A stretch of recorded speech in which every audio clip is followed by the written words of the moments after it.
একটু সাহায্য করেন, দেশকে বাঁচান।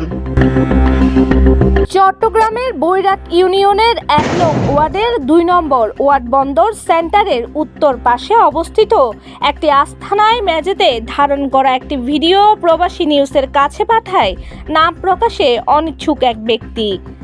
ভিডিওতে দেখা যায় ওই আস্তানায় শেখ হাসিনা, শেখ মুজিবুর রহমান, আখতারুজ্জামান চৌধুরী বাবু ও সাইফুজ্জামান চৌধুরী জাবেদ এই ৪ জন রাজনৈতিক ব্যক্তির ছবি একসঙ্গে সাজানো রয়েছে। ছবির নিচে দেখা যাচ্ছে দেশি বিদেশি অস্ত্র, বিদেশি মদের বোতল এবং মানুষকে নির্যাতনের বিভিন্ন সরঞ্জাম।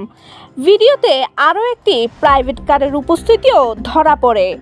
ছবির নিচে সাজিয়ে রাখা হয়েছে সকল অস্ত্র। এভাবে ছবি সাজিয়ে, অস্ত্র সাজিয়ে ভিডিও ধারণ কিসের ইঙ্গিত বহন করছে?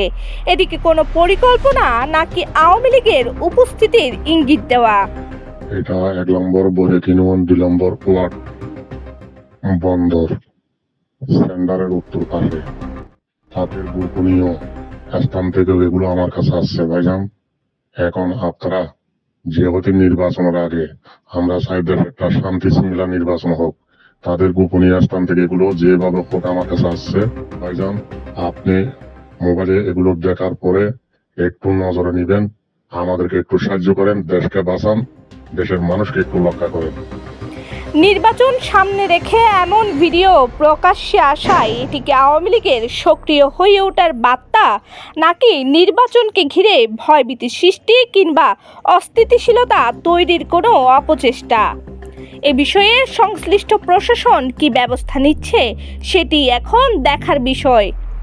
প্রবাসী নিউজ টিভি, চট্টগ্রাম। দেশ বিদেশে নিত্য নতুন খবরাখবর পেতে প্রবাসী নিউজ টিভির সাথেই থাকুন।